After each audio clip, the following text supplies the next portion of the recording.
Ladies and gentlemen, welcome to the channel. Your boy, World of Wrestling, here today to discuss about pay-per-view of the week, episode number 5 about WWF Wrestlemania 9. I was going to do this pay-per-view after WrestleMania 38 to do a comparison, but I was like, fuck it, who cares? Let's just go ahead and do it now and get it out of the way. It is considered to be one of the worst WrestleManias of all time outside of WrestleMania 32. They're pretty much neck and neck for the worst WrestleMania of all time. And truth of the matter is, on paper, if you look at the entire match card, outside of a few matches, this match card was really, really good. You compare it to the match card of now at WrestleMania 38. WrestleMania 38 looks like shit. Outside of 3 matches, who the hell cares about the rest of this fucking show? I mean, honestly. This is... I honestly think WrestleMania 38 is going to be worse than what WrestleMania 9 was. Personally, I mean, I sat through it. I will admit, WrestleMania 9 was sort of a bore. The main event with the WWF Championship with Bret Hart and Yokozuna. It was a good match with the disadvantage that Bret Hart was up against with Yokozuna's size and stature, but the match was extremely short. The match ended with Mr. Fuji throwing powder into Bret Hart's eyes, and then Yokozuna just getting the pinfall and getting the win. That's it. That's all Yokozuna really did in this match. Following that, we had Yokozuna challenging Hulk Hogan, which to me made absolutely no sense. Why would you challenge the original Mr. WrestleMania known as Hulk Hogan? I say the original Mr. WrestleMania was because WrestleMania was named after Hulk Hogan's slogan, Hulkamaniacs. Or Hulkamania. So that is the reason why WrestleMania is his baby. The one that was built off of his name. No offense to Shawn Michaels. He, after Hulk Hogan, became the new Mr. WrestleMania. I will admit that. But Hogan started the name of WrestleMania, and that's the only reason why WrestleMania exists. Just like SmackDown exists because of The Rock. So there you go. Layeth the smacketh down on their candy asses. Anyway, this pay-per-view was laying the smackdown on my ass and put me almost asleep through some of it. Speaking of laying the smackdown on people's asses, Will Smith definitely did a lay the smacketh down on Chris Rock's ass. He got smacked in the face so hard, Chris Rock didn't know what the fuck to say. He got lost. What the hell just happened to me? You know, at the Oscars yesterday. Not that I watched it, I kind of heard it on the news and also saw it on social media, which I could not believe took place, but the things he was saying was a little bit, kind of crossing the line in my opinion. I mean, Will Smith's wife had a health issue with her hair. So she has a health issue that prevents her from growing out her hair, so she's practically bald. And so she, her head was shaved, and he happened to make remarks. And like I told my friend Matt87 Eagle, I said, look, man, it's one thing to make jokes if she chose to shave her head. It's another thing to make jokes if she has a health condition. That's like making jokes about people who have cancer. That's sick. I mean, her health issue isn't as bad as a cancer patient, but still, I mean, it's not like she chose to have her hair that way. So it's kind of like really insulting somebody. If she chose to do it, then it wouldn't be an insult. It would just be them goofing off on them on the choice they made for a hairstyle. So, I mean, it's a little different. But anyway, getting off of that, I kind of just having small talk here before I get right into the pay-per-view. So let's start off with the very first match of the pay-per-view. Shawn Michaels kickstarted the pay-per-view as the opener against Tatanka while he defended his WWF Intercontinental Championship. Shawn Michaels' entrance was absolutely fantastic.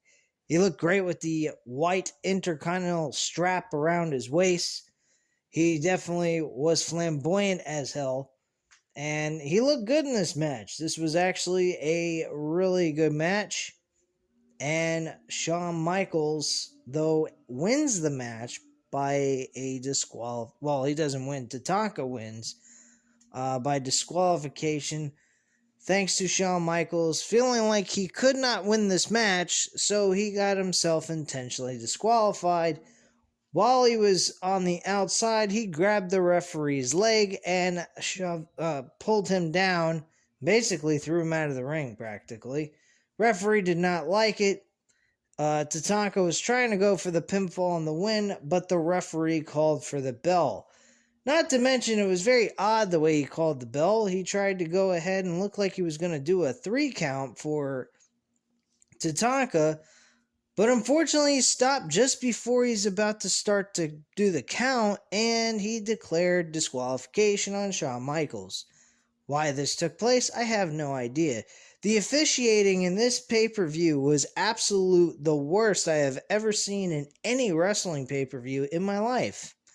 And I've seen some pretty bad ones. I mean, modern-day WWE's officiating has been pretty bad as of late, but damn, practically every match had some kind of issue or problem. And the strategies behind the finishes to these matches were absolutely terrible. This match, though, was good despite the disqualification, and I gotta give it a 3.5 out of 5 stars. Alright, next up, we actually had the Steiner brothers, Rick and Scott Steiner, go up against the Headshrinkers, and the Steiner brothers win this match. It was a good match. The ending kind of ended bad based on the Hurricanrana that Scott Steiner tried to perform at the end of this match. It looked like a botch by someone, either one of the Headshrinkers or Scott Steiner made a mistake in this match, but it didn't go over very well. He goes for the pinfall and gets the 1, 2, 3, and that's how the match ends. That's the only thing I saw wrong with this match. I honestly would have preferred this match with the WWF Tag Team titles being on the line than with Hulk Hogan and Brutus the Beefcake going up against Ted DiBiase and the IRS. And I'll explain that in a little bit. This match, I'll give it 3 out of 5 stars. It wasn't too bad, but it could have been a little bit better. The next match after that, we had Doink the Clown defeating fucking the Crush. He had a double of himself get involved in this match and help Doink the Clown beat Crush. This was a fucking lame ass match, very boring, very poor. I give it a 1 out of 5 stars. We then had Razor Ramon go up against Bob Backlund, which on paper, you would say, wow, that's a really good match. You would say, hey, that match probably went at least 10 minutes. Folks, it didn't. It went 3 minutes and 45 seconds. That's what I found on Wikipedia before I came on here to go over this entire card with you guys. It's pretty fucking sad. Razor Ramon wins the match by a roll-up pinfall. Two great performers go ahead and get a lousy 3 minutes and 45 seconds. But Doink the Clown and Crush got 5 more minutes than them. Go figure that one out. This match, I'm going to say, is a 2 out of 5, simply because there was not enough time utilized for them to take advantage of and actually make something of it. Excuse me, I'm sorry, I got stuck with getting tongue-tied here. But yeah, they didn't give them enough time to even really produce anything to be at all worth a WrestleMania match. It was a complete and utter joke. It was something that should have been on a fucking Monday Night Raw episode for that 1 hour that they had starting in 1993. But yeah, this was very terrible. Not a lot of time given to these two guys. Very poor execution there. Doink the Clown Crush should have had that amount of time. Anyway, let's move on here. We had the WWF Tag Team titles on the line. We had the Ted DiBiase, the $1 Million Man, and IRS going up against Hulk Hogan and Brutus Beefcake. These guys were called the Mega Maniacs. Don't know where the hell they came up with the name, but whatever. Hogan and Beefcake both came out with matching colors together with the Real American theme song. The match wasn't bad. I got to admit, it was a decent match. But the ending was terrible. They had Hulk Hogan and Beefcake go nuts on the referee, and basically they get themselves disqualified. That is a pretty fucked up statement right there. They couldn't even have a clean finish. It was a disqualification, and the fucking whatchamacallit, the titles remain with Ted DiBiase and IRS. So they win the match and retain their belts. The match was okay for what it was, but still, I mean, that's a shitty way to close out a championship match. That is sad. I don't know why they would have Hogan and Beefcake go nuts on the referee for, but they did, and unfortunately, it did not turn out well for them because they did not win the tag team titles. Nor do I really give a shit anyway. I'd have preferred Ted DiBiase and IRS competing up against the Steiner brothers for the WWF tag team titles. But hey, can't make the decisions. Vince McMahon was making those decisions back then, just like he's making these poor decisions now. Anyway, let's move on here. We also had Lex Luger and Mr. Perfect. This was a boring fucking match. Not because of Mr. Perfect. I will tell you why. Lex Luger may have the best physique known to man in pro wrestling. But there is one thing this guy, Lex Luger, cannot do. He cannot tell a good story, and despite the fact he can't tell a good story, he sure as hell can't wrestle either. So with those two things in mind, in the middle of a match, you're not going to get good quality out of Lex Luger. The guy is one-dimensional. He is very slow in the ring. Hogan at least can be a great entertainer. He is not good as a wrestler. I'm going to admit that. But he provides entertainment. He electrifies the crowd with his personality in the ring, the story he's trying to tell with the performer he's with. But he's not a technician wrestler, But he can at least get a crowd reaction. Lex Luger got nothing. Lex Luger was in the ring with one of the best in-ring performers in the business from back then, Mr. Perfect, and he couldn't get over with him. That is the reason why Lex Luger never won a WWF championship between 1993 to 94. I don't even know why Vince McMahon even thought of using Lex Luger as his main event scene, the face of the WWF main event scene as world champion. Why? Because Hogan decided to leave WWF? Like, who gives a shit, man? You don't go with Lex Luger into SummerSlam? That's what they did. They went into SummerSlam of 93 with Lex Luger and Yokozuna as the main event. Now, I'll give them credit. They utilized the whole American theme, but it was very much of like what Hulk Hogan's whole gimmick is about. And this whole thing was utterly ridiculous. This whole entire build into SummerSlam, from WrestleMania into SummerSlam. And the funny thing is, Lex Luger was a heel at this pay-per-view. They were calling him the narcissistic Lex Luger. I mean, how do you go from narcissistic to a fucking American hero in like less than a few months?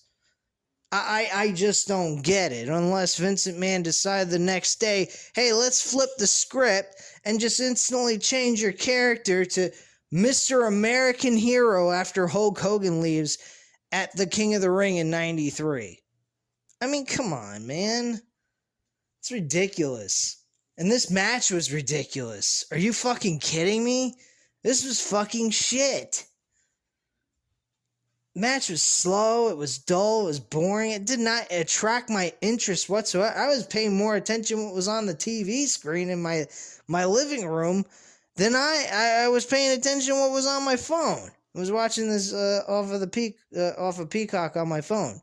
So I'm sitting there and I'm watching this, I'm getting bored out of my fucking mind. I got 2.5 Men on the other TV, and I'm just like, alright, I'll go ahead and watch that instead. This shit. And I'm kind of flipping back and forth, and I'm just like finding nothing entertaining about this match. And this is Mr. Perfect in this match also. This is really sad. I mean, he's one of the best in the business from back then. And I'm just not interested because of what Lex Luger is doing with him. It's really fucking pathetic, man.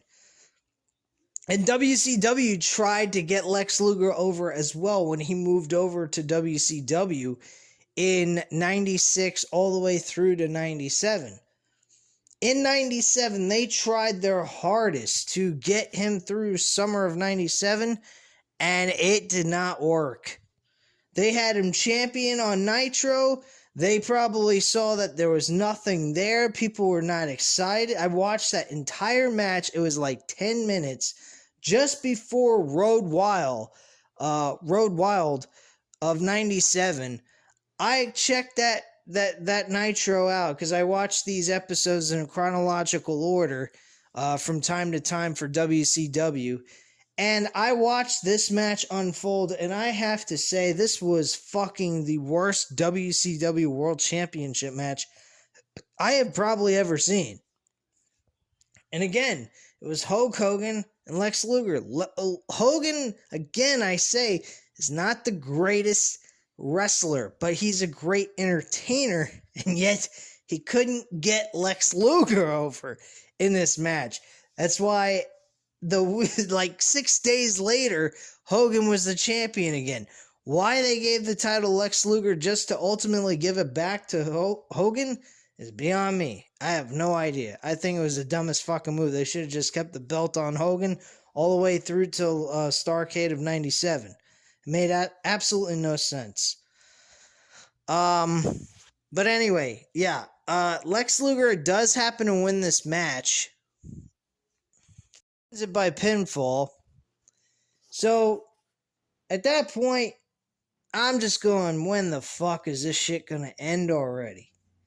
I'm going, what in the hell? This match, folks, oh yeah, I forgot to mention the tag team title match. I give it a 3. I mean, I'll be fair enough. It was a pretty entertaining match. Just the ending sucked. This match, though, man, I'm giving it a 1.5 out of 5 stars. This was shit. This was a fucking terrible pay-per-view. Or, terrible match, I should say. Next match after that was Giant Gonzalez versus fucking Undertaker. This is probably by far the worst Undertaker match I have ever seen in my life. This was trash. Beyond belief. I mean, the first WrestleMania match that Undertaker ever had was against Jimmy Snuka. That was a great match. Actually, no way, I'm wrong. It was against Jake the Snake Roberts, I think. Yeah, it was Jake the Snake Roberts in 1991, 92 Jimmy Snuka, and then 93 it was the Giant Gonzalez guy. Who gives a fuck about Giant Gonzalez? One of the worst fucking wrestlers I have ever seen. People want to say the Great Khali sucks. Damn, this motherfucker sucked more balls than Great Khali. Great Khali actually seemed intimidating. Great Khali could move around the ring a little bit better. His moves were a little bit more impactful. This dude, he had nothing going for him except for his height. He was pathetic. I couldn't stand watching this match. And no less, it was a disqualification by Giant Gonzalez. Giant Gonzalez took a towel with chloroform in it to put The Undertaker to sleep. I'm going, what? Right in front of the referee is doing this, and the referee takes so long to say something, and then finally he decides to disqualify him. I'm going, what the fuck am I watching, man? This was absolute fucking trash. Beyond belief. 1 out of 5 stars. Terrible fucking match. Undertaker was being carried out on a stretcher. Can you believe this? Undertaker being carried out on a stretcher, no less. You'd think he would have popped up like he normally did. He didn't. He got carried out on a stretcher to the back, and then a few seconds later, he's up and walking around with his eyeballs rolling the back of his head, and gets even with Giant Gonzalez, and that's it. Wow. What a shit fucking match that was. Couldn't stand watching it. Absolute garbage. Main event. I'm going to give a 3 out of 5 stars with Bret Hart and Yokozuna for the WWF title. It was a good match. My only issue was the ending. Again, a lot of these matches had terrible fucking endings. Mr. Fuji, like I said earlier, took powder and threw it into Bret Hart's eyes. The referee was right there. I mean, literally didn't see Fuji throwing the fucking powder into his face, but he could clearly see there was a dust of shit flying over, Bret Hart's head. And you'd figure, well, the referee would kind of, do 1 + 1 is 2 and put the dots together here and get the idea that, there was some dirty business going on behind the referee, not behind the referee, but out of the referee's vision. And he would have disqualified Yokozuna for even getting the pinfall or anything because of Mr. Fuji. And that did not happen. Bret Hart just fell backwards after he was applying the sharpshooter, and he falls backwards and he gets pinned by Yokozuna. Yokozuna didn't even utilize his finisher. He just crawled over and pinned him and got the 1, 2, 3 and became the new WWF champion. That was disappointing, but I'm still giving it a 3 out of 5 stars because of the story that was being told in the ring. It was a good story. I mean, it was about Bret Hart being the champion in the match, being an underdog against the challenger who was actually the full-on favorite if you were a betting man. So that was actually new and unique, at least in my eyes. And I just really was dumbfounded that they had Yokozuna win the match that way. That was pretty fucking pathetic. You'd think they would have had him win it with the finisher and then close out the match with the pinfall if they were going to go with a disqualification. But they didn't even do that. Then after the match is over, I can't believe this is even counted as a fucking match. It's like watching The Rock against fucking one of the Wyatt family members from WrestleMania 32. Holy shit. Anyway, for whatever reason, Hogan comes down to the ring checking on Bret Hart. He thought what happened to him was unfair. He was also behind Bret Hart in this match. He had a promo before the match even took place saying, "I am behind Bret Hart. I want him to win. He's a young upcoming star. He's got a lot of great talent." Praising Bret Hart beyond belief than anyone I've ever seen do before. And at that point, he, went to check up on him to see if he was okay, if he was able to see and everything. And Yokozuna's manager, Mr. Fuji, is saying, "Hulk Hogan, Yokozuna wants to challenge you for a one-on-one match for the WWF Championship." I'm going, what the fuck would he want to defend the title after he just won it, so he can lose it in less than a minute? Well, that's exactly what happened. Yokozuna didn't get 1 ounce of offense put into this match. He got hit with the big clothesline, and then a leg drop for the 1-2-3. Mr. Fuji was going to throw the white powder into Hogan's eyes, but it went into Yokozuna's eyes instead. He then knocked out Mr. Fuji, clothesline Yokozuna, and then went for the leg drop and got the 1-2-3. And that's how the show went off the air. I don't even know how you can even give a rating for this type of matchup because it only went 22 seconds.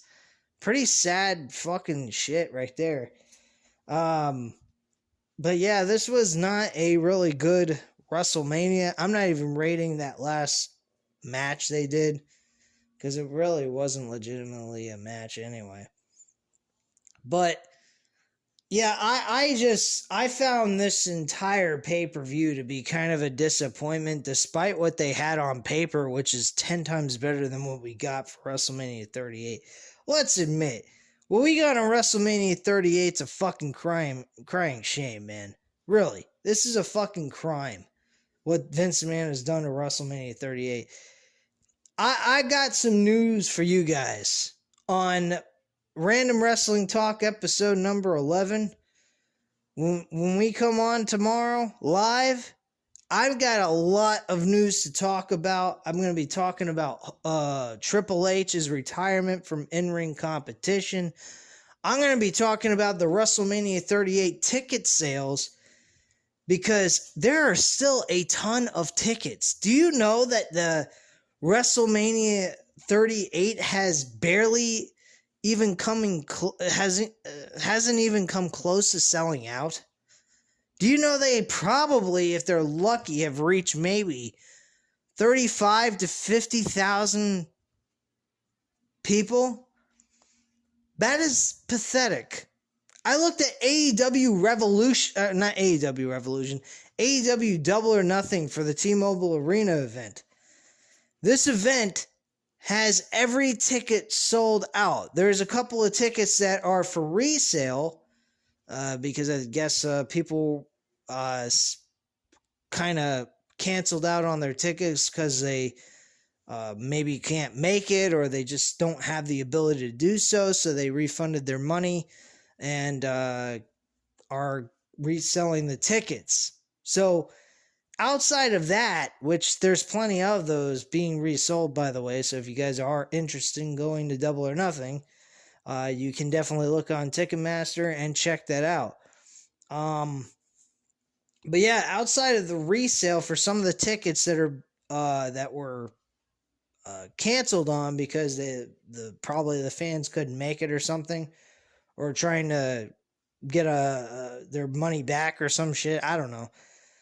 Outside of the resale, there is nothing available to actually purchase for a ticket. They sold out in less than 6 minutes for Double or Nothing when it went on sale. That is pretty fucking nuts. That is insane shit. So, there you go on that. But yeah, WrestleMania for night 1 and night 2. I mean, you could get a floor ticket. I'm not kidding you guys. Right now, and I'll even talk about it when we do the episode tomorrow. You can get a floor ticket right now for $805. When I looked this up last month, the ticket for a floor ticket, the price of it, was $6,000. Gee, man, I guess WrestleMania has gotten real cheap, huh?